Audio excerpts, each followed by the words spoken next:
તમારા અવાજને શું થયું? દર્શન નો તો આવતો હતો. મંગલમ ભગવાન બીજો આવે છે. હા. મંગલમ ગૌતમ મંગલમ કુંદ પુંડાર્ય જૈનસ્તુ સર્વ મંગલ માંગલ્યમ સર્વ કલ્યાણ પ્રદાનમ સર્વ ધર્માણમ જૈનમ જયતુ શાસ્ત્રમ નમસ્મે શારાય સ્વામિત્યાચકાસ્તે ચિત્સવાવાય ભાવાય સર્વ ભાવાન બેન ઓલું પ્રતિક્રમણ નું તમે કીધું હતું ને, ઓલા બોલ લખવાના, પછી એના પછી કળશમાં આલોચનાના છે ને પ્રત્યાખ્યાનના છે, તો એ બી બધા બધાય કરવાના. બધાય છે તો એક જ સરખા. હા, પણ આલોચનામાં વર્તમાન, પ્રતિક્રમણ એટલે ભવિષ્ય, પછી આલોચના એટલે વર્તમાનમાં કરું છું, કરાવું છું એટલે ભૂતકાળ, પ્રતિક્રમણ એટલે ભૂતકાળ, અને પ્રત્યાખ્યાન એટલે ભવિષ્ય, ભવિષ્યકાળ, આલોચના એટલે વર્તમાનમાં. આ બધું એક જ સમયમાં થાય.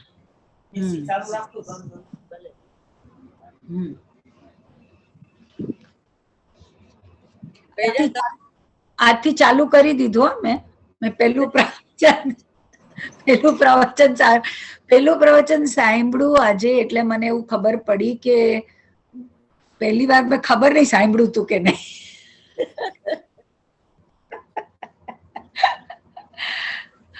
એટલે કારણ કે અમુક તો છે ને ખબર નહીં ત્યારે, એટલે મગજમાં કનેક્શન જ નહોતું એવું મને એ સાંભળી લીધું. પણ આપણે સાંભળીને ત્યારે એવું થાય ઘણી વાત. દ્રવ્ય ગુણ, આમાં દ્રવ્ય ગુણ, પર્યાય અને મોક્ષ, ઈ 4 કીધું તો ઈ તો અત્યાર સુધી એવો ખ્યાલ જ નહોતો આવ્યો.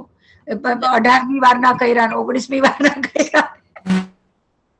મેં કીધું દ્રવ્ય ગુણ અને અપૂર્ણ પર્યાય ને પૂર્ણ પર્યાય, હા, બે, અને છેલ્લું ઓલું સર્વ ભાવાંતર સિદ્ધેમાં ગુરુદેવે કીધું મોક્ષ. પૂર્ણ પર્યાય તો સાંભળ્યું તું ગુરુદેવે બધું કીધું, પણ આ કનેક્શન જ નહોતું મગજમાં. બિલકુલ ગુરુદેવ તો ચોખ્ખું કે છે એવું કઈ નથી કહેતા. જયારે સાંભળી ત્યારે નવું જ લાગે, પછી બીજું ક્યાંક યાદ આવે. હા, પછી બીજું કઈક, હવે નેક્સ્ટ ટાઈમ જો વાંચીશ બીજું આવશે. જો આટલા પોઈન્ટ યાદ રાખવાના, પ્રવચન સાંભળો ને ત્યારે એક તો ગુરુદેવે પોતાની જે વાત કરી હોય ને એ તારીખ વાર યાદ રાખવાની બધી, બરોબર. બીજું શું છે કે એમાં નિશ્ચયની વાત, વ્યવહારની વાત અને ઉપાદાન નિમિત્તની વાત, ક્રમબદ્ધની વાત એ યાદ રાખવાની. પછી એમાં ન્યાય આવે એ યાદ રાખવાના, સિદ્ધાંત આવે એ યાદ રાખવાના. ઉભા રહ્યો, આ તો ઘણું બધું તમે કીધું, હવે લખવું પડશે. પેલા તો ગુરુદેવની વાત જે આવી,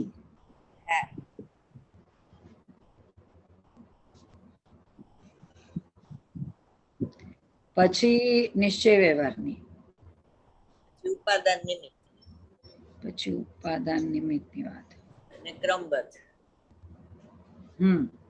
પછી સત્કારક, હા, 5 સમયની વાત,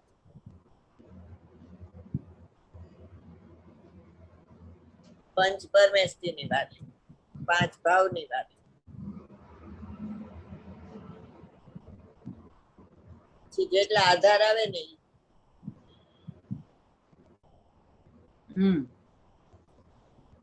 પછી બીજું શું કીધું, સિદ્ધાંત, ન્યાય અને દ્રષ્ટાંત.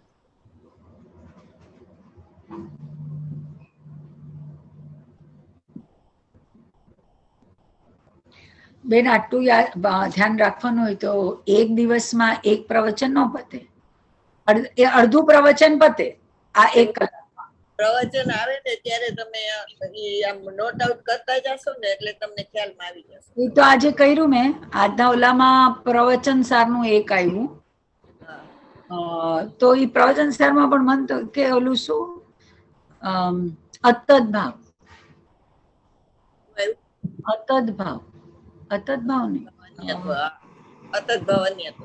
હા, તો એ પ્રવચન સારનું આવ્યું, પણ એમાં પછી ગુરુદેવે કીધું નથી કે ક્યાં, ખાલી કીધું પ્રવચન સારમાં આવે છે. એ તો પછી ભલે ને એટલું આપણે પ્રવચન સાંભળી ને ત્યારે ઈ આવે ને ત્યારે આ બધા નોટ કરી લેવાના. હમ. એવી રીતે. કારણ કે બધું કઈ આપણને યાદ ન હોય ને ગુરુદેવને યાદ ન હોય. હા. જે તે વખતે પછી આવે ને ત્યારે એ નોંધી લેવાના. હમ. પછી ઓલું શું છે, એક આદેશ, હુકમ, ઉપદેશ, આજ્ઞા, ઈ બધા એવી રીતના પણ છે. દિનેશ્વરની આજ્ઞા શું છે, હુકમ શું છે, ઉપદેશ શું છે, આદેશ શું છે? જિનેશ્વરની આજ્ઞા. કોઈ વાર આજ્ઞા કે, કોઈ વાર હુકમ કે, હા કોઈ હા વાર ઉપદેશ કે, હા. કોઈ વાર દેશના કે, એમ કોઈ વાર આદેશ કે, આદેશ છે એમ કરો. ઉપાય કે, કોઈ વાર કે છે કે આ ઉપાય છે. હા. એક છે ને આજે એ બી આવ્યું, પણ 6 કારણમાંથી ખાલી 5 જ ગુરુદેવે કીધા છે કે એમાં નામ ને ગ્રંથ રચનાનું કારણ ને, તો એમાં 5 જ લખ્યા છે. એમાં પ્રવચનમાં 5 લખ્યા છે, ગાથામાં તો ખાલી આદિ એવું લખ્યું છે. એ છે ને જયસેનાચાર્યની ટીકા છે ને એમાં 6 આપ્યા છે. આમાં 5 જ આપ્યા, એટલે પછી ગુરુદેવે 5 કહીને આદિ કહી દીધું, એટલે છઠ્ઠું નથી કીધું. અને ઓલામાં તો લખ્યું જ નથી કે નામ. 5 કે અહીંયા બોલો, 5 હા બોલો, હા હા આમાં છે. યાદ હોય તો બોલો.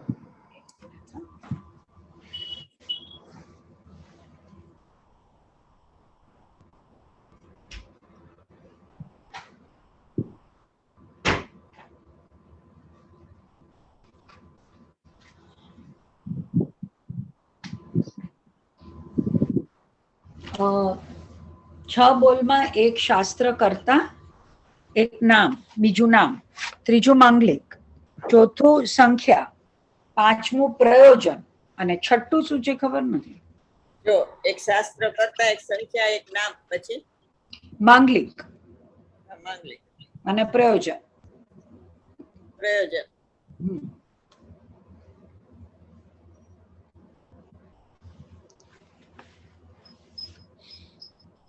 અને કોને ઉદ્દેશીને કહેવાનું છે ઈ. અચ્છા. કોના લક્ષ્ય આ વ્યાખ્યાન છે ઈ.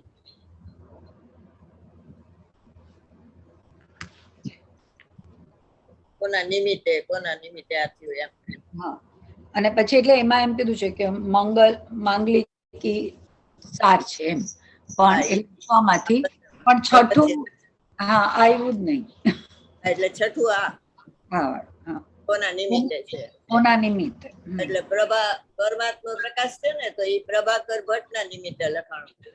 એમાં સમયસાર છે એ અપ્રતિબુદ્ધ ને પ્રતિબુદ્ધ થવા માટે.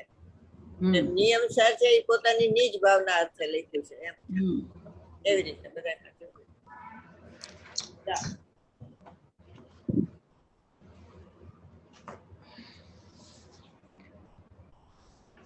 માસી નથી આજે? છે આજે, કેમ જોઈન નથી ખબર નહીં. આજે તો વાત બી થઈ. નાયક સ્વરૂપ પ્રકાશ 24, આજે 24મી છે ને, 24/1/5/21 અને પેજ નંબર 136. હવે જ્યાં નિમિત્તનું લક્ષ છૂટી ગયું, તો નૈમિતિક પર્યાય વિભાવ ભાવ પ્રગટ જ ન થાય, અને એનું લક્ષ્ય આત્મા ઉપર આવતા સ્વભાવ ભાવ જ પ્રગટ થાય. આત્માનો અનુભવ એમાં જ પ્રગટ થાય એમ કહે છે. નિમિત્તનું લક્ષ છૂટ્યું એટલે દ્રવ્ય કર્મનું લક્ષ છૂટ્યું, તો નૈમિતિક પર્યાય ન થઈ એટલે અહીંયા ભાવ કર્મ ન થયો, અને વિભાવ ભાવ પ્રગટ જ ન થાય. કારણ કે એક સમયની પર્યાય હતી એટલે એ તો એમ જ નાશ પામી, અને એની જગ્યાએ સંવર પ્રગટ થઈ ગયો, અને એનું લક્ષ આત્મા ઉપર આવતા સ્વભાવ જ પ્રગટ થાય એટલે સંવર પ્રગટ થઈ ગયો. બરોબર. આત્માનો અનુભવ એમાં જ પ્રગટ થાય છે એમ કે છે. એટલે નિમિત્તનું લક્ષ છોટે તો સીધું ઉપાદાન ઉપર લક્ષ આવે તો સંવર પ્રગટ થાય એમ. વચ્ચે નૈમિતિક પર્યાય પ્રગટ થઈ જાય ને પછી એનાથી વિજ્ઞાન કરવું એવું નહીં. સીધું નિમિત્તનું લક્ષ છોડો એટલે પરનું લક્ષ છોડ્યું અને સ્વનું લક્ષ થઈ ગયું. કૃપાળુદેવ કે છે ને કે તારી ભૂલ એટલી કે તે પરને પોતાનું માન્યું છે, પોતાને પર માન્યો છે, બસ તારી આટલી જ ભૂલ છે. એટલે આ સ્વપરનું ભેદજ્ઞાન જો ખ્યાલમાં આવી જાય ને તો પછી સીધું આત્મશ્રદ્ધાન થાય. સ્વપરનું ભેદજ્ઞાન ઈ વ્યવહાર સંકેત કહેવાય. પછી નવ તત્વનું શ્રદ્ધાન એ વ્યવહાર સંકેત કહેવાય, અને સાચા દેવગુરુ શાસ્ત્રનું શ્રદ્ધાન એ વ્યવહાર સંકેત થાય. એટલે જેને સમ્યક દર્શન થવાનું છે અને જેને થયું છે એને આ બે હોય છે, આ ત્રણ વ્યવહાર હોય. પણ આત્મશ્રદ્ધા ન હોય ત્યારે એના ઉપર વ્યવહારનો આરોપ આવે.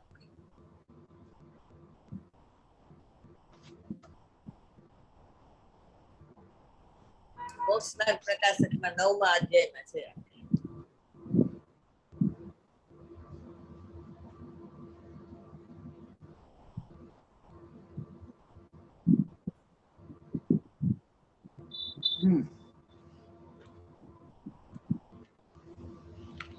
નજીકનું કારણ સ્વપરનું ભેદ.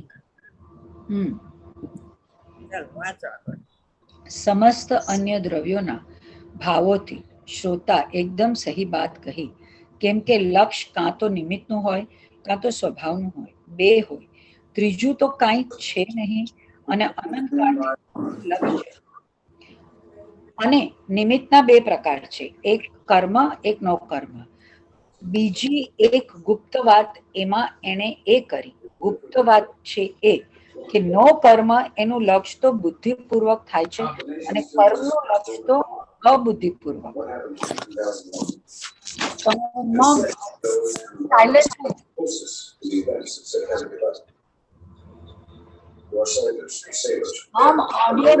ઓડિયો વિડિયો નહીં.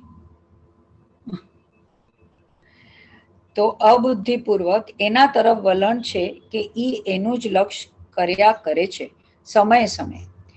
એનો ન્યાય એવો જ છે બેન કે જીવ એક ગતિમાંથી બીજી ગતિમાં જાય છે ત્યારે નો કર્મ તો નથી, એટલે નો કર્મનું લક્ષ્ય પણ નથી. નો કર્મનું લક્ષ્ય ન હોવા છતાં પણ મિથ્યાત્વ છે, એનું કારણ કે કર્મનું લક્ષ્ય છે.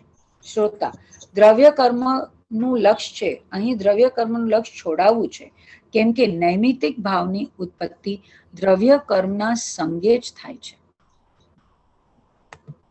એટલે એને બુદ્ધિપૂર્વક જે નો કર્મનું લક્ષ્ય છે ને એ એને દેખાય છે, પણ અબુદ્ધિપૂર્વક દ્રવ્ય કર્મનું લક્ષ્ય એને નથી દેખાતું. તો એના માટે ન્યાય આપ્યો કે નિયમરૂપ કારણ કયું છે? દ્રવ્ય કર્મ છે. નો કર્મ નિયમરૂપ કારણ, બરોબર? નિયમરૂપ કારણ મિથ્યાત્વનું. દ્રવ્ય કર્મ નિયમરૂપ કારણ છે, નો કર્મ નહીં. પણ કેનું? કેનું દ્રવ્ય કર્મ નિયમરૂપ કારણ છે?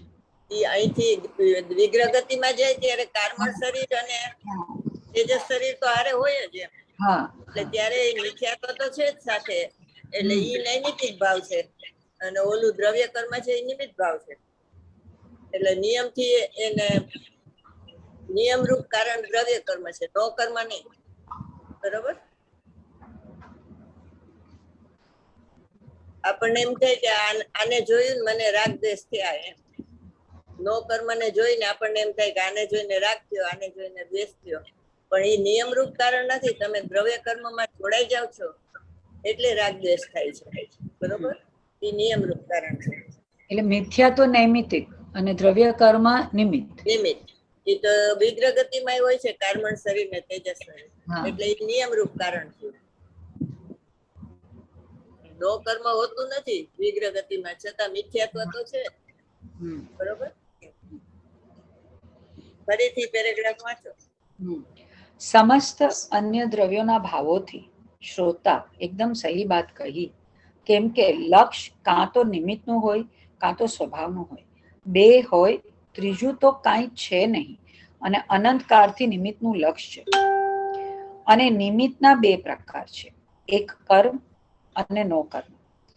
બીજી એક ગુપ્ત વાત, એમાં એણે એ કરી. ગુપ્ત વાત છે કે નો કર્મ એનું લક્ષ્ય તો બુદ્ધિપૂર્વક થાય છે, અને કર્મનું લક્ષ્ય તો અબુદ્ધિપૂર્વક.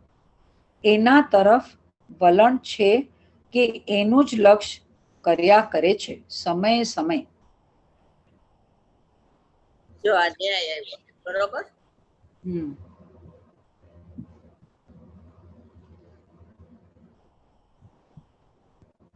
જ્યાં જ્યાં મિથ્યાત્વની વાત હોય ને એ પણ નોટ આઉટ કરવાની.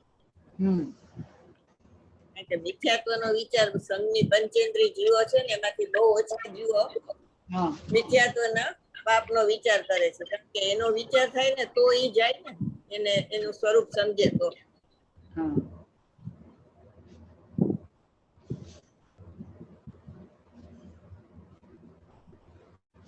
ભૂલ સમજાય તો ભૂલ ટળે એમ. હમ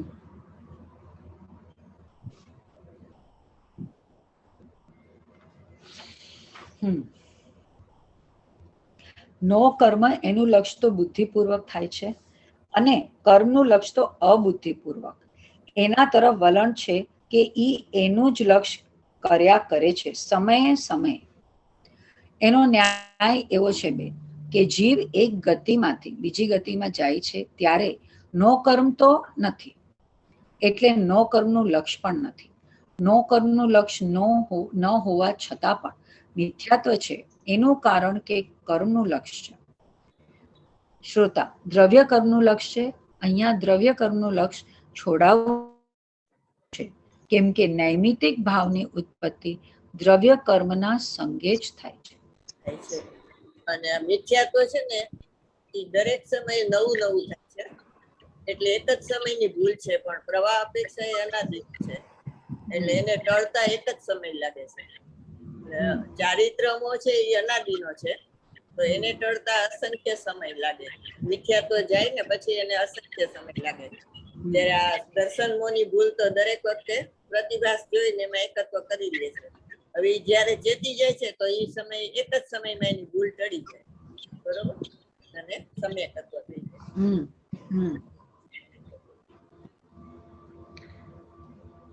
શ્રોતા, દ્રવ્ય કર્મના લક્ષ્ય જ થાય છે, એ નિમિત્ત છે. નિયમરૂપ નિમિત્ત દ્રવ્ય કર્મનો ઉદય છે. આ લખવાનું નિયમરૂપ નિમિત્ત દ્રવ્ય કર્મનો. નો કર્મ નિયમરૂપ નિમિત્ત નથી. હોય અથવા ન પણ હોય. ક્યારેક આપણને નો કર્મને જોઈને ગુસ્સો આવે ને ક્યારેક નો પણ આવે. આપણને ગુસ્સો આવે એવું કર્યું હોય તો પણ આપણે ગુસ્સો ન કરીએ. ક્યારેક ગુસ્સો આવે એવું ન કર્યું હોય તો એ ગુસ્સો કરીએ. એટલે એ નિયમરૂપ નથી, પણ દ્રવ્ય કર્મમાં જોડાય એટલે મિથ્યાત્વ તો હોય જ. બરોબર. બેન, નિયમરૂપ નિમિત્ત દ્રવ્ય કર્મનો ઉદય છે એટલે શું? શું જોઈએ છે? સંભળાય છે? હા, સંભળાય. ઓકે. કોને? આ ફરીથી વાંચો એટલે ખબર પડે. માસિક સમસ્ત અન્ય દ્રવ્યના ભાવ અહીંયાથી વાંચો. હા હા, આ પેજ 136 માં નીચેમાં સમસ્ત અન્ય દ્રવ્યોના ભાવોથી. શ્રોતા, એકદમ સહી વાત કહી.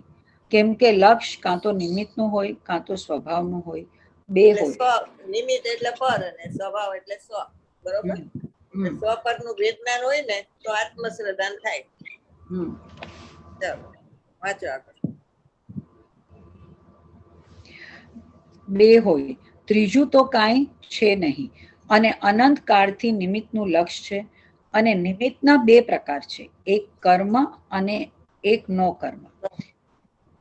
બીજી એક ગુપ્ત વાત એમાં એને એ કરી.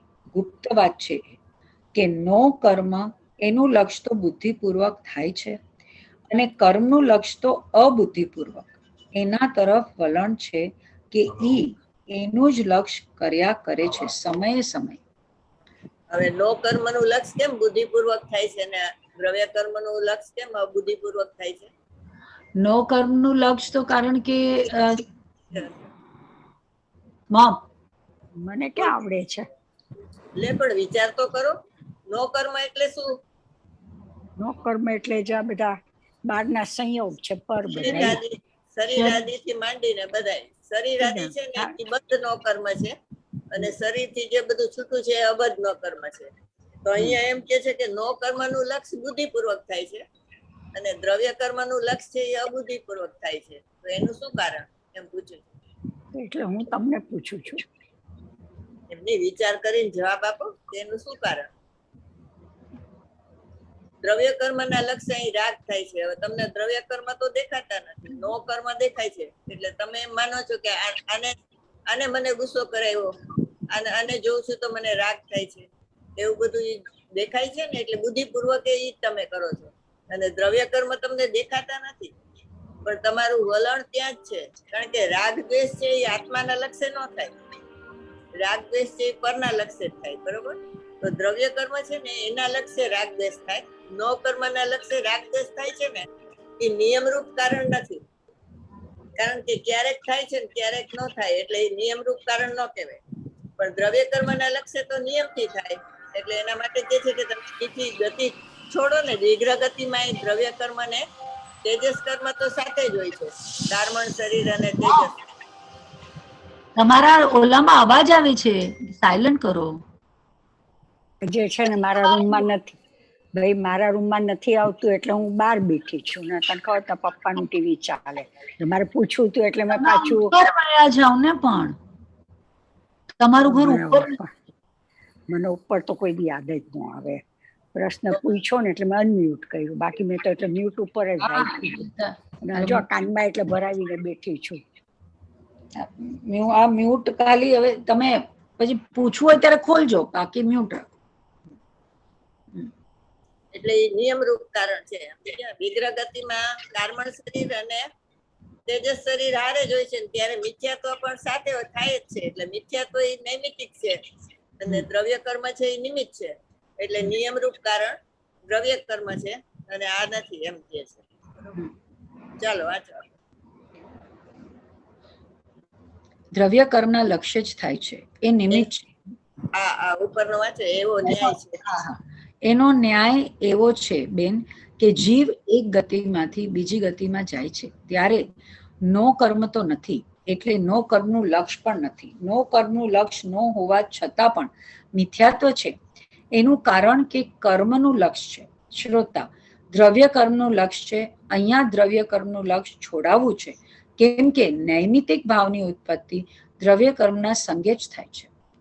હવે અહીંયા એમ કે છે કે એવો ન્યાય છે, તો એનો અર્થ શું થયો? એવો ન્યાય છે એનો અર્થ શું થયો? એટલે આ સિદ્ધાંત છે. હા, પણ એ શું, કેવી રીતે બેસાડ્યો? ન્યાય કેવી રીતે લગાડ્યો એને? કે નો કર્મ તો એક ભાવમાં જે હોય એ શરીર થી માંડીને ઈ ભાવ પૂરતું જ હોય ને, પણ ભાવ કર્મ એટલે કાર્મણ શરીર ને તેજસ શરીર તો જ્યાં સુધી સિદ્ધ ન થાય ત્યાં સુધી હોય. એટલે વિગ્રહ ગતિમાં શરીર તો હોય નહીં, પણ આ કાર્મણ શરીરને આ તો ભેગું હોય સાથે, એટલા માટે સુધી નહીં ગણવાનું.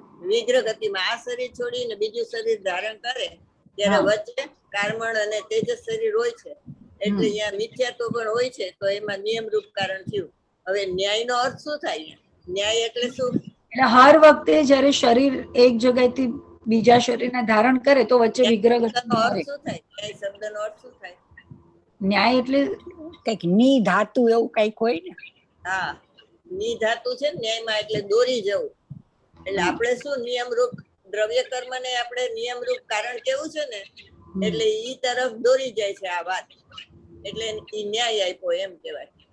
કાર્મણ શરીર ને તેજસ શરીર વિગ્રહ ગતિમાં છે, એ નિયમરૂપ કારણ બતાવવા માટે આ દ્રષ્ટાંત આપે છે, એટલે એને ન્યાય કહેવાય. બરોબર? અને સ્વરૂપની બાજુ દોરી જાય એને પણ ન્યાય કહેવાય. સ્વરૂપ સિદ્ધ કરવું હોય તો એ બાજુ દોરી જાય તો એને ન્યાય કહેવાય. અત્યારે દ્રવ્ય કર્મ ને સિદ્ધ કરવું છે, એટલે એ બાજુ આપણું જ્ઞાન ને દોરી જાય છે. ચાલો. એટલે નો કર્મનું લક્ષ્ય પણ નથી. નો કર્મનું લક્ષ્ય ન હોવા છતાં પણ મિથ્યાત્વ છે. એનું કારણ કે કર્મનું લક્ષ્ય છે, દ્રવ્ય કર્મનું લક્ષ્ય છે. અહીંયા દ્રવ્ય કર્મનું લક્ષ્ય છોડવું છે, કેમ કે નૈમિતિક ભાવની ઉત્પત્તિ દ્રવ્ય કર્મના સંગે દ્રવ્ય કર્મના સંગે જ થાય છે.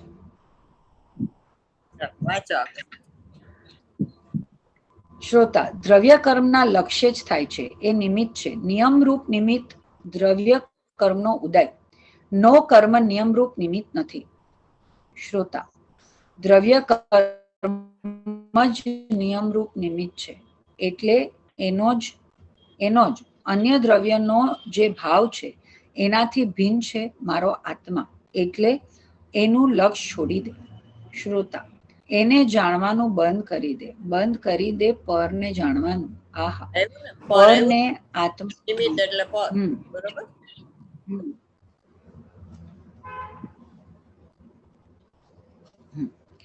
પરને આત્મા જાણતો જ નથી. ઈ જે મેં વાત કરી પછી ગુરુદેવ કહ્યું કે પર્યાયને જાણવાનું બંધ કર. પણ મેં કહ્યું કે આત્મા પરને જાણતો જ નથી. ઈ આ વાત હું તો ધડાકા બંધ કહેતો તો કે આત્મા પરને જાણતો જ નથી, પર દ્રવ્યને જાણતો નથી એમ કહેતો તો. ઈ આ કહે છે કે પર દ્રવ્યને જાણવાનું બંધ કર. એ જ વાત આવી. સમજી ગયા ને? ખરેખર પર જણાતું નથી કે છે ને, જાણનારો જણાય છે, ખરેખર પર જણાતું નથી. એટલે આ ગુરુદેવ એમ કે છે કે આત્મા પરને જાણતો જ નથી, તો પર તરફ ઉપયોગ મૂકવાની વાત જ ક્યાં આવી? બરોબર. એટલે નિયમરૂપ કારણ કેમ કીધું દ્રવ્ય કર્મને? એને બુદ્ધિપૂર્વક ને અબુદ્ધિપૂર્વક એવો શબ્દ કેમ લગાડ્યો? કારણ કે બુદ્ધિપૂર્વક અને દ્રવ્ય કર્મમાં અબુદ્ધિપૂર્વક એમ કેમ લગાડ્યું? બુદ્ધિપૂર્વક એટલે એના લક્ષ્ય જે કર્મ બંધાય છે, નો કર્મના લક્ષ્ય, એટલે એને બુદ્ધિપૂર્વક કીધું. પણ દ્રવ્ય કર્મમાં લક્ષ હોય કે ન હોય એની મેળે ઉત્પત્તિ થાય જ છે ને દ્રવ્ય કર્મ. લક્ષ હોય કે ન હોય ની, અબુદ્ધિપૂર્વક સમયે એનું જ લક્ષ છે. સમય એનું જ લક્ષ છે. એટલે ઈ દેખાતા નથી એટલે અબુદ્ધિપૂર્વક, અને ઓલા દેખાય છે નો કર્મ એટલે ઈ બુદ્ધિપૂર્વક. બરોબર. પછી કે છે અમે તો દેખાતા નથી તો તમે કેમ કહો છો કે એનું લક્ષ છે? તો એના માટે શું ન્યાય આપ્યો તો? એક મિનિટ અમે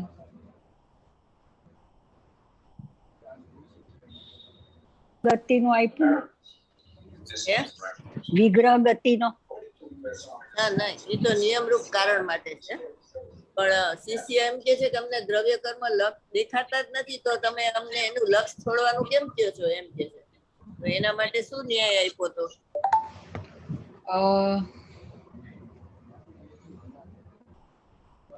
કે દ્રવ્ય કર્મ થી લક્ષ છૂટે તો નૈમિતિક ઊભું જ ન થાય. નિમિત્ત નું લક્ષ છોડી દે તો સીધો ત્રિકાળી ધ્રુવ જ આત્મા જણાય. એટલે એનો લક્ષ છોડે તો આત્માની અનુભૂતિ થાય.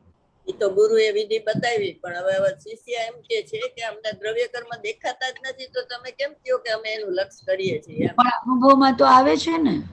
હા, વેદન થી ખબર પડે કે રાગ દ્વેષ મોહ છે એ કઈ આત્માના લક્ષે ન થાય. એટલે નિયમરૂપ કારણ એનું દ્રવ્ય કર્મ છે. વેદન ઉપરથી ખ્યાલ આવે. ચાલો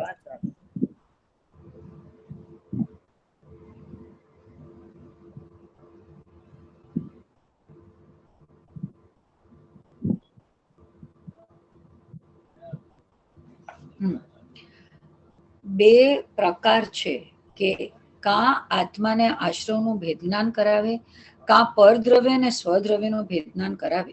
એનો સરવાળો એક જ અનુભવ. પદ્ધતિના બે પ્રકાર પાડીને સમજાવે છે. આત્માને આશ્રવનું ભેદજ્ઞાન અને સ્વને પર બેયનું ભેદજ્ઞાન. પરનું લક્ષ છોડી દે.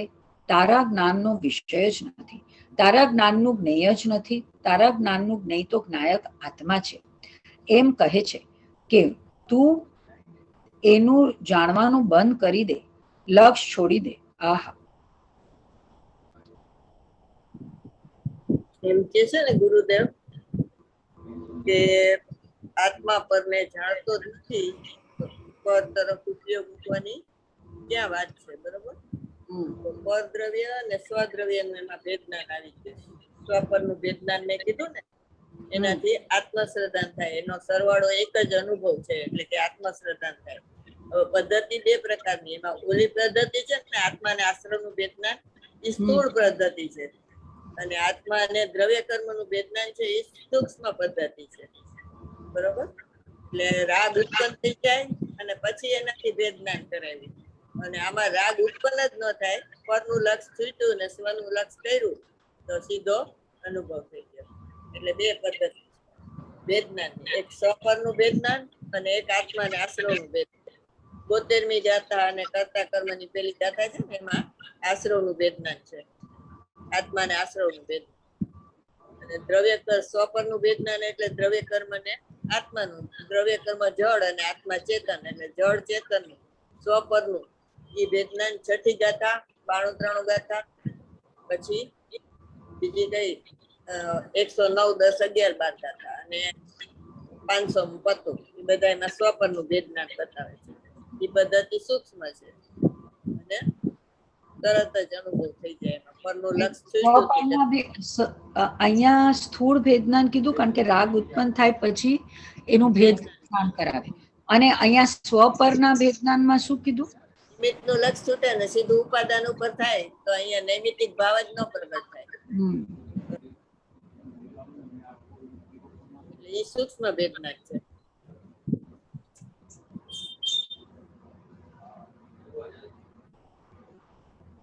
આ જ્ઞાનની પર્યાયના નિશ્ચયની વાત છે ને, એટલે એનો વિષય બતાવે છે કે આ જગતમાં તારું કોઈ જ્ઞેય નથી, બરોબર?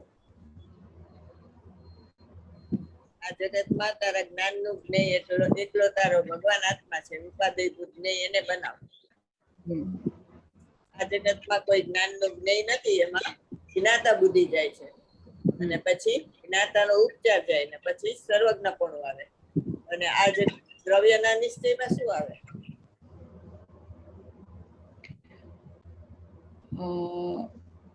દ્રવ્યના નિશ્ચયમાં કે ત્રિકાળી ધ્રુવ અખંડ છું, ઓલું 320મી ગાથાનું છે ને, સકલ નિરાવ.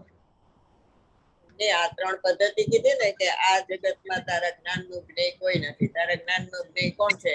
ઉપાદેયભૂત જ્ઞેય એક તારો ભગવાન આત્મા છે, બરોબર? આવું જાણનારો જણાય છે એમ લીધું ને, ખરેખર પર જણાતું નથી એમ લીધું તો જ્ઞાતા બુદ્ધિ ગઈ એની, બરોબર? અને ભાવસ્વરૂપ જ્ઞાન પ્રગટ થયું અને પછી એને જ્ઞાતાનો ઉપચાર આવતો હતો, કારણ કે 12મા ગુણસ્થાન સુધી ઇન્દ્રિય જ્ઞાન છે એટલે જ્ઞાતાનો ઉપચાર આવતો હતો. એ ઉપચાર ટળે એટલે સર્વજ્ઞપણું પ્રગટ થયું, બરોબર? એવી રીતે દ્રવ્યમાં 3 પદ્ધતિ હતી દ્રવ્યના નિશ્ચયમાં. આ જ્ઞાનની પર્યાયના નિશ્ચયની પદ્ધતિ છે અને ઓલી દ્રવ્યમાં હતી. દ્રવ્યમાં 3 કેવી રીતે હતી? પેલા જ્ઞાનની પર્યાયનો નિશ્ચય લખું અને કયો લખ્યું છે આ બધું? તમે લખું તો હોય. આ જગતમાં કોઈ તારા જ્ઞાનનું જ્ઞેય નથી એમ લખો. તારા જ્ઞાનનું ઉપાદેયભૂત જ્ઞેય તારો ભગવાન આત્મા છે.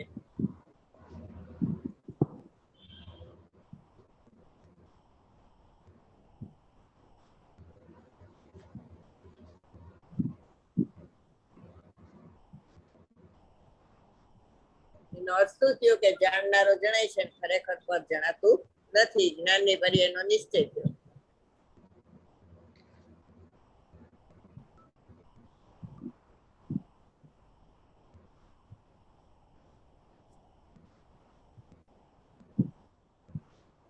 આવું પરિણમન થાય ને એટલે ભાવસ્વરૂપ જ્ઞાન પ્રગટ થાય. એટલે જ્ઞાનની પર્યાયનો નિશ્ચય. એવું પરિણમન થાય એટલે ભાવસ્વરૂપ જ્ઞાન પ્રગટ થાય. જ્ઞાતા બુદ્ધિ જાય.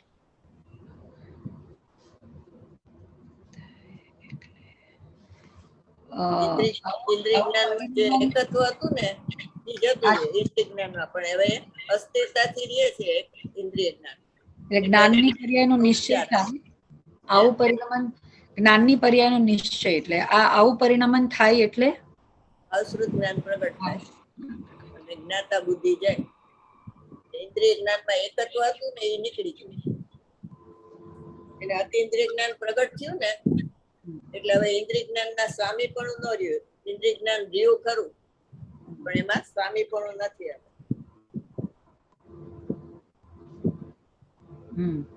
એટલે ઉપયોગાત્મકપણે સવિકલ્પ દશામાં ઇન્દ્રિય જ્ઞાન વડે સાધક પણ જાણે છે પરને, બરોબર? પણ એને જ્ઞાતાનો ઉપચાર આવે છે, જ્ઞાતા બુદ્ધિ નહીં, જ્ઞાતાનો ઉપચાર આવે છે. પછી અસ્થિરતાનો રાગ છે ને એને ખટકે છે એટલે એ પાછા સ્વરૂપમાં લીન થાય છે તો કેવળ જ્ઞાનનો ભડકો થાય એટલે સર્વજ્ઞપણું પ્રગટ થાય.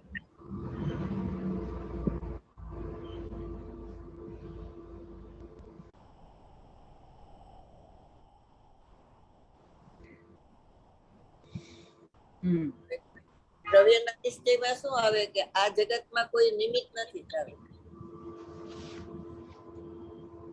તારું કોઈ નહીં નથી. અચ્છા, નિમિત્ત છે ને એ અકિંચિત છે, એટલે આ જગતમાં કોઈ નિમિત્ત નથી.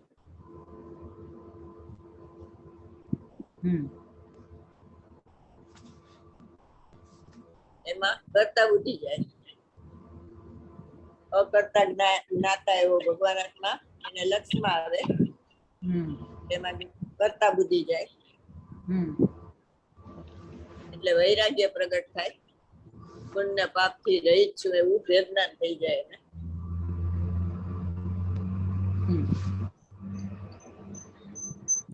પછી પુણ્ય પાપ તો રહે છે સાધક ને, તો એને કર્તાનો ઉપચાર આવે છે, કરતા બુદ્ધિ નથી. ઓલામાં જ્ઞાતાનો ઉપચાર હતો, આમાં કર્તાનો ઉપચાર હતો. ઓલામાં નિમિત્ત નથી, આમાં કોઈ જ્ઞેય નથી. બરોબર? એ કર્તાનો ઉપચાર ટાળે છે અને સ્વરૂપમાં લીન થાય ને એટલે વિતરાગતા પ્રગટ થાય. 13મું ગુણસ્થાન 11, 12, 13 બધું વિતરાગ ગુણસ્થાન.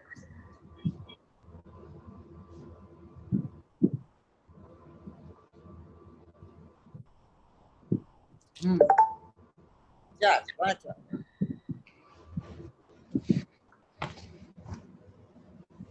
સમસ્ત અન્ય દ્રવ્યોના ભાવોથી ભિન્નપણે ઉપાસવામાં આવતો એ કહે છે કે લક્ષ આત્મા ઉપર આવ્યું ત્યારે અનુભવ થયો, ત્યારે હું શુદ્ધ છું એમ એને પ્રતીતમાં આવ્યું.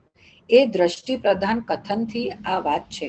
પછી જ્ઞાન પ્રધાન કથનથી વિશેષ સમજાવશે બીજા પારામાં, પણ દ્રષ્ટિ પ્રધાન કથનથી તો આ વાત કરી કે સમસ્ત પરદ્રવ્યોના ભાવોથી ભિન્નપણે પરદ્રવ્યોના ભાવોથી ભિન્ન આ બધા જે તને દેખાય છે ને, ક્રોધ, રાગ, દ્વેષ, ક્રોધ, માન, માયા, લોભ, એ સ્વદ્રવ્યનો ભાવ નથી બેન.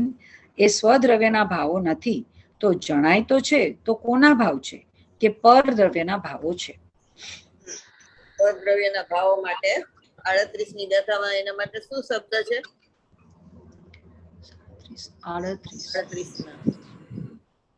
36માં ને 38માં કાઢો શબ્દ. કઈ અન્ય તે મારું જરી પરમાણુ માત્ર નથી. કયો ભાવ છે? ભાવ હું એક શુદ્ધ સદારૂપી. પરદ્રવ્યના ભાવોને શું કીધું એમાં? એના માટે કયો શબ્દ છે? સેવાળ. ઈ તો ઓલામાં છે 72-73 માં છે. દ્રષ્ટાંત નથી પૂછતી, આનો બીજો શબ્દ પૂછ્યું છું. પરદ્રવ્યના ભાવોને એના માટે શું કીધું છે? 38 ગાથા અને 36 ગાથા બે માં શબ્દ આવે છે. 38. ઓકે, 38. એટલે 36 કાઢો.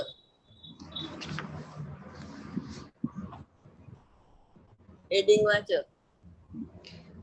હવે આ અનુભૂતિથી પરભાવનું ભેદજ્ઞાન કેવા પ્રકારે થયું એવી આશંકા કરીને પ્રથમ તો તે જે ભાવક ભાવ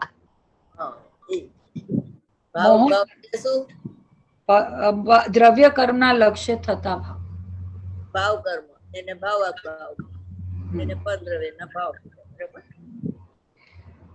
ભાવક ભાવ મોહ કર્મના ઉદયરૂપ ભાવ તેના ભેદ જ્ઞાનનો પ્રકાર કહે છે. ભાવક ભાવ અને અહીંયા જે ક્રોધ માન માયા લોભ કીધા ને એ ભાવકના ભાવ, ભાવકના છે. આ ભાવક ભાવ નથી પણ ભાવકના જ ભાવ છે. બરોબર? તો એમાં શું આ સંજ્ઞા નથી, અસંજ્ઞા છે. આ ક્રોધ માન માયા લોભ બધા છે ને અસંજ્ઞા છે. પછી એના લક્ષ્ય તમને ભાવ થયો ને એ ભાવક ભાવ. એટલે એને અનુભાગ એમાંય છે, પ્રકૃતિ પ્રદેશ ને અનુભાગ એ બધું એમાંય છે. આ અનુભાગ એનો છે, રાગ દ્વેષ ક્રોધ માન માયા લોભ. બરોબર? દ્રવ્ય કર્મ નો અનુભાગ છે. અચ્છા, આ દ્રવ્ય કર્મ. એટલે એને પરદ્રવ્યના ભાવો કીધા. ઓલું છે ભાવક ભાવ. સમજી ગયા?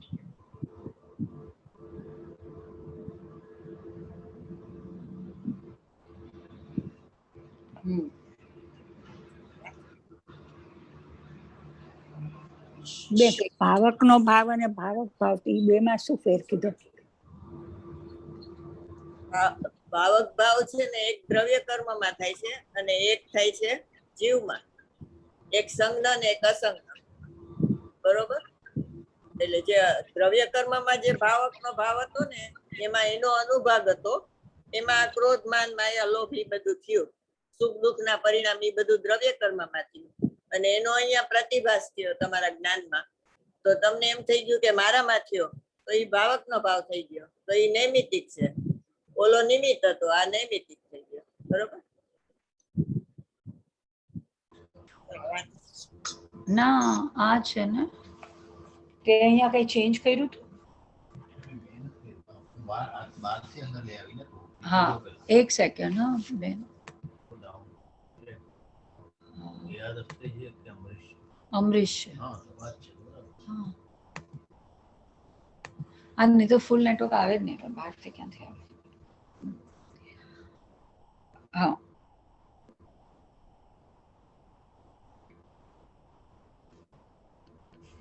એટલે ભાવક ભાવ ઈ ભાવ કર્મ અને ભાવક ના ભાવ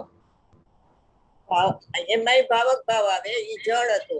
અને આમાં ભાવક ભાવ આવે ઈ સંજ્ઞ. ઈ સંજ્ઞ પોતાની પર્યાયમાં થાય ઈ સંજ્ઞ કહેવાય. અને ઓલામાં અસંજ્ઞ. બરોબર? ક્રોધ, માન, માયા, લોભ એ આપણને એમ થાય કે જીવમાં જ થાય, પણ આ જીવમાં નહીં, આ દ્રવ્ય કર્મમાં થાય છે ને એનો અહીંયા પ્રતિભાસ થાય છે. જીવમાં ક્રોધ, માન, માયા, લોભ ન થાય. જીવ એટલે કોણ? દ્રવ્ય. એના આનંદ ગુણ અને ઉપયોગ લક્ષણ સમયના પદાર્થ. એમાં ક્રોધ, માન, માયા, લોભ ન થાય. પણ વિશેષ અપેક્ષા એનું લક્ષ કરે છે ને, જ્ઞાન અને જ્ઞેયનું ભેદ જ્ઞાનથી શૂન્ય છે, એ એનું લક્ષ કરે છે. તો અહીંયા નૈમિતિક ભાવ થઈ જાય, ભાવક ભાવ. બરોબર? હવે એ કે છે કે આ ક્રોધ, માન, માયા, લોભ છે ને એ બધા તમારા જીવ દ્રવ્યના પરિણામ નથી, એ દ્રવ્ય કર્મના પરિણામ છે. અને તમને તો એનું જ્ઞાન થાય છે, અને ઈ જ્ઞાન તો જ્ઞાયકને પ્રસિદ્ધ કરે છે. બરોબર? એટલે દ્રવ્ય કર્મમાં રાગદ્વેષ મોહ જળ ઉદય આવ્યો. બરાબર? દુઃખના પરિણામ બધું એમાં આવ્યું. તો એ ઉદયના સમયે એનું પ્રતિભાસ જ્ઞાનની પર્યાયમાં થયો. જ્ઞાનની પર્યાયમાં થયો ત્યારે તમને તો જ્ઞાન થયું હતું એનું, અને ઈ જ્ઞાન તો તમારા દ્રવ્ય સાથે હતું. બરોબર? એની હારે સંબંધ હતો, ઓની હારે સંબંધ નતો તમારે. પણ તમે માની લીધું કે મને થયું, તો ઓની હારે સંબંધ થઈ ગયો તમારો. એટલે ઈ જે મને થયું, ઈ જે ભાવ કર્યો, ઈ અજ્ઞાન. બરાબર? ઈ અજ્ઞાન થયું એટલે મેં માન્યું કે આ ક્રોધ, માન, માયાલોભ મને થયા. દ્રવ્ય કર્મમાં હતા ઈ મેં મારા માની લીધા, અને મારા માયના ઈ ભાવક ભાવ થઈ ગયો. હા, અને ઈ નવા પછી એમાં બંધાઈ ગયા દ્રવ્ય. એમાં નવા બંધાય. તમે ખોલો. હલો, મ્યુટ ઉપર છો. ઓલામાં દ્રવ્ય કર્મમાં ભાવક ભાવ છે અને જીવમાં ભાવક ભાવ છે. બરોબર? પણ ભાવક ભાવ છે એમાં દ્રવ્ય કર્મ ભાવક કહેવાય, અને જીવના ભાવને ભાવક ભાવ કહેવાય. ભાવક ભાવ એટલે ભાવ કર્મ. ભાવક એટલે દ્રવ્ય કર્મ અને ભાવક ભાવ એટલે ભાવ કર્મ. પણ અહીંયા દ્રવ્ય કર્મમાં ભાવક ભાવ છે અને જીવમાં ભાવક ભાવ છે. તો જીવમાં ભાવક ભાવ છે એ સંજ્ઞ છે, અને દ્રવ્ય કર્મમાં ભાવક ભાવ છે એ અસંજ્ઞ છે. દ્રવ્ય કર્મમાં ક્રોધ, રાગ, દ્વેષ, ક્રોધ, માન, માયા, લોભ, સુખ દુઃખના પરિણામ એમાંય થાય છે, અને અહીંયા તમને એનો પ્રતિભાસ થાય છે. તો તમે એમ માની લીધું કે તમને જ્ઞાન થયું છે, એ ભૂલી ગયા, અને તમે એમ માની લીધું કે મને થયું, એટલે નવા કર્મ બંધાઈ ગયા. તમને આત્માનું જ્ઞાન નહોતું ને, એટલે તમે એને તમારા પરિણામ માની લીધા. હવે આત્માનું જ્ઞાન હોય ને તો એ તમને તમારા પરિણામ ન લાગે, દ્રવ્ય કર્મના પરિણામ લાગે. બરોબર? એટલે મૂળમાં આ ભાવ આ પર્યાયમાં નથી થતો, પણ બીજાની પર્યાયમાં થાય છે એમ કહેવા માંગે છે. બીજાની એટલે દ્રવ્ય કર્મ. દ્રવ્ય કર્મ.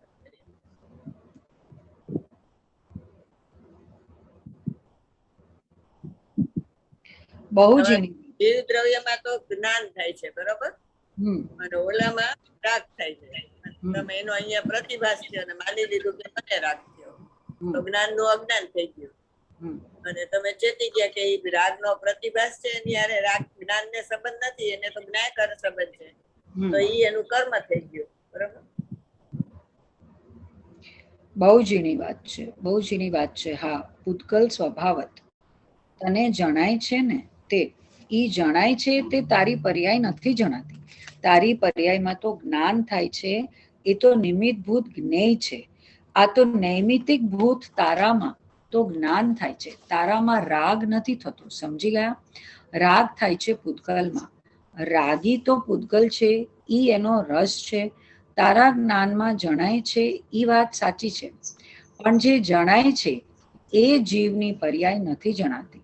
અન્ય દ્રવ્યોનો ભાવ તારા જ્ઞાનમાં જણાય છે, અને તને ખ્યાલ આવ્યો કે આ તો અન્ય દ્રવ્યોનો ભાવ છે, મારો ભાવ નથી, તો સીધો અંદર આવી જઈશ. આ ક્યાં આવે છે રાગી તો પૂતગલ છે?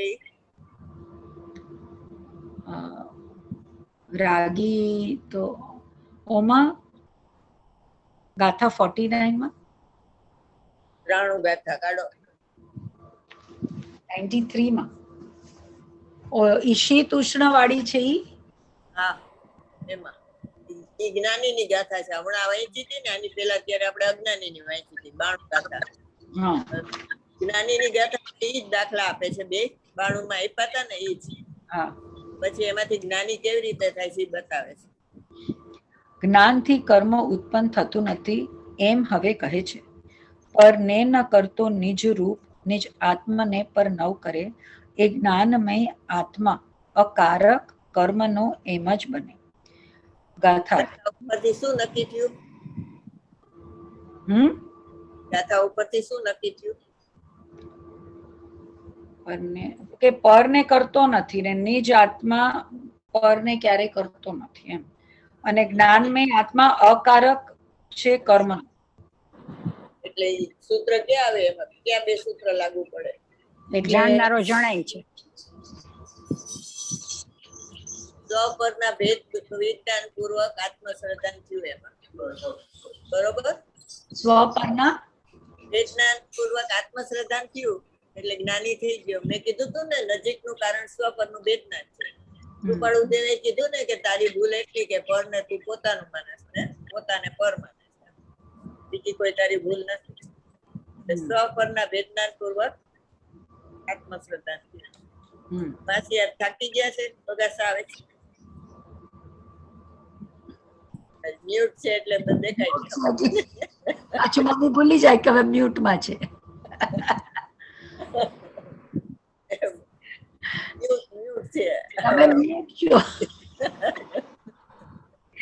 જે પરને પોતારૂપ કરતો નથી અને પોતાને પણ પર કરતો નથી, તે જ્ઞાનમય જીવ કર્મનો અકર્તા થાય છે, અર્થાત કરતા થતો નથી. એટલે વિશેષ અપેક્ષા એ અકર્તા થયો. સામાન્ય અપેક્ષા એ તો અકર્તા હતો જ. હા, બરોબર. અને અમૃતચંદ્રાચાર્ય શું કે છે કે વિશેષ અપેક્ષા એને અકર્તા પ્રતિભાસે છે. એટલે જ્ઞાનમાં પોતે માન્યું કે હું અકર્તા છું, એટલે અહીંયા પ્રતિભાસ લીધો ને એટલે એને વસ્તુની સ્થિતિ સમજાવી. અને કુંતુન ભગવાને વિશેષ અપેક્ષાએ વાત કરી, બરોબર. જ્યાં નિશ્ચયથી વાત કરે ત્યાં અમૃતચંદ્ર વ્યવહારથી કરે, આ વ્યવહારથી કરે ત્યાં નિશ્ચયથી કરે.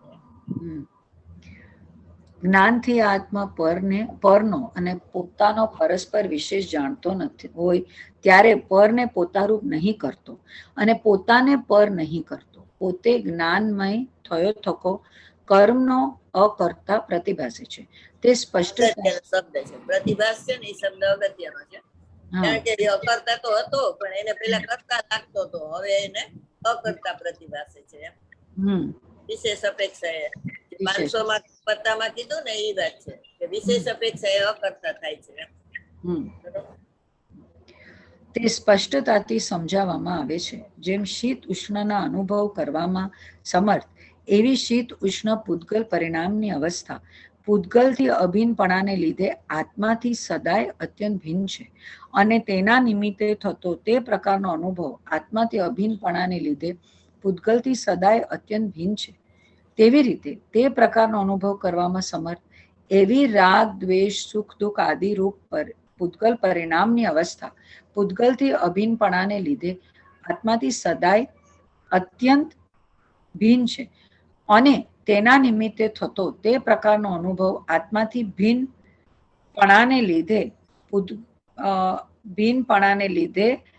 પૂતગલથી સદાય અત્યંત ભિન્ન છે. જ્યારે જ્ઞાનને લીધે આત્મા તે રાગ દ્વેષ સુખ દુઃખ આદિનો અને તેના અનુભવનો પરસ્પર વિશેષ જાણતો હોય ત્યારે તેઓ એક નથી પણ ભિન્ન છે એવા વિવેકને લીધે શીત ઉષ્ણની માફિક અર્થાત જેમ શીત ઉષ્ણ રૂપે આત્મા વડે પરિણમવું અશક્ય છે, તેમ જેમના રૂપે આત્મા વડે પરિણમવું અશક્ય છે એવા રાગ દ્વેષ સુખ દુઃખ આદિ રૂપે અજ્ઞાન આત્મા વડે જરાય નહીં પરિણમતો થકો જ્ઞાનનું જ્ઞાનત્વ પ્રગટ કરતો પોતે જ્ઞાનમય થયો થકો આ હું રાગને જાણું છું, રાગી તો પૂતગલ છે અર્થાત રાગ તો પૂતગલ કરે છે ઇત્યાદિ વિધિથી જ્ઞાનથી વિરુદ્ધ એવા સમસ્ત રાગ આદિ કર્મનો અકર્તા પ્રતિભાસે છે.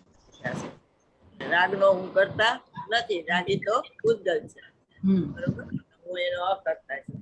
હવે આ પૂતગલ સ્વભાવાત છે ને, અહીં આગળ આવ્યું છે પૂતગલ સ્વભાવાત, એ કળશમાં આવે છે, ગોતી કાઢજો. કયું પૂતગલ સ્વભાવાત અજીવ અધિકારના કળશમાં છે, બરોબર.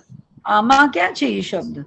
હા, કાઢો પેલી લીટી એટલે મૂળમાં 137મું પેજ છે, છેલ્લો પેરેગ્રાફ. હાલે તો 37 એટલે 37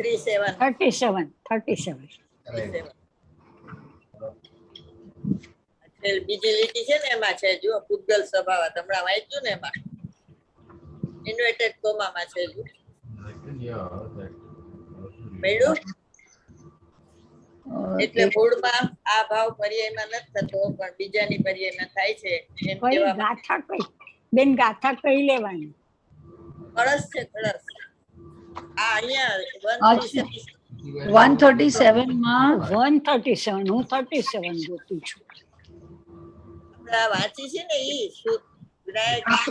આપણે તો નાયક સ્વરૂપ પ્રકાશનમાં નાયક ભગવાન તમે ક્યાં, અમે અહીંયા બે ઓલા મૂળ શાસ્ત્રમાં ગોતીએ છીએ. 137 માં